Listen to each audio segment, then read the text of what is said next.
Join us today as we work on this cork oak that's, well, been in the ground way too long. Join us today.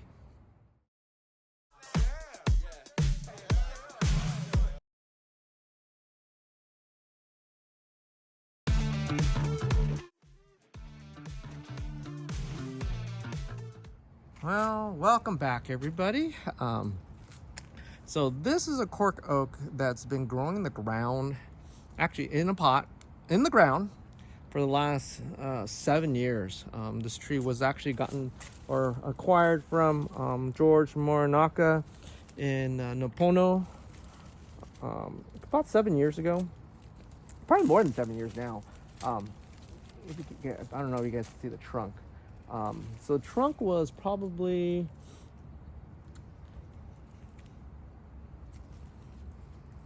quarter that size. Ooh, excuse me. About quarter the size. And it was a twisted trunk at one point. And it was really apparent down a nice S curve in the bottom, or an S curve, but let me see if I can get a closer look of the tapers and see what I'm talking about. I'm not sure if I can see this, but that's the trunk. So it's a good 8 inches right now without the Nabara showing. So it's all corked up. It's really nice. Let me back up a little quick. So I just let it grow out for a couple of years. I was talking to Michael Roberts.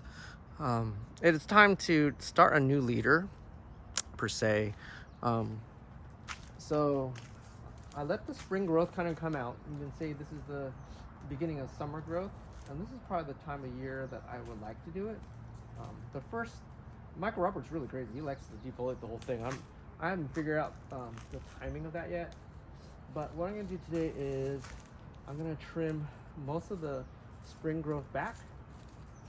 I'm going to wait for that summer push, because these guys will push like 3-4 times a year. That I noticed. I cut actually the top off here. This is what's going to good. I don't know how many, 20 feet up. It's clearly stuck in the ground. See, not moving, stuck in the ground. So what I'm going to do is I'm going to keep this branch for now, but I want something to grow in this area as a new leader. So I'm going to cut it right around here probably. Let's see, anything shoots up in this area. And if worst case scenario, I'll cut it again. But you can see I cut up here, and then I got a couple good branches that showed up. So I'm going to do the same thing. Cut it high and then see where it kind of pushes out. I'm going to cut everything back pretty hard to get some more light in the canopy. I'm going to pluck all the yellow leaves, those old leaves from the previous season.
All right, what do you think so far?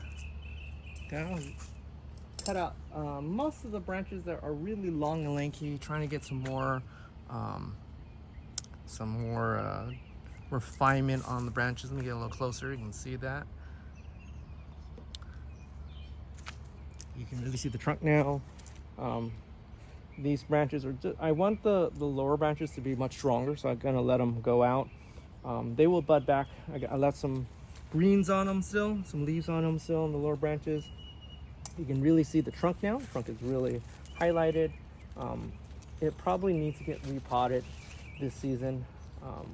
So I'll probably dig it up But what I think is really important now is to deal with this cut. So let me get a not sawzall, but let me get a some loppers. Let me lop it right in front of that branch. So around here, and then hopefully something will bud out in that area. And we'll keep watching it. Here's some big old loppers. Here we go. Get my spot. So right around here somewhere.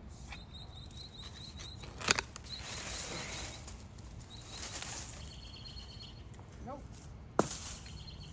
All done. So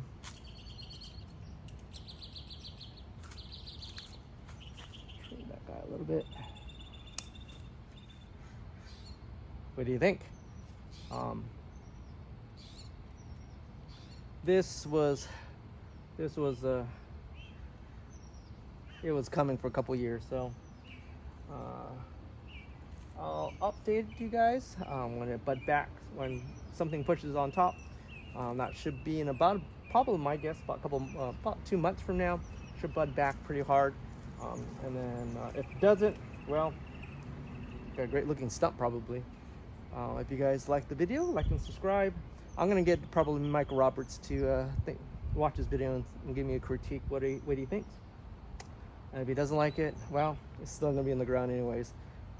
If you made it so far, like and subscribe. Leave a comment. I'll see you guys later. See ya. Bye bye.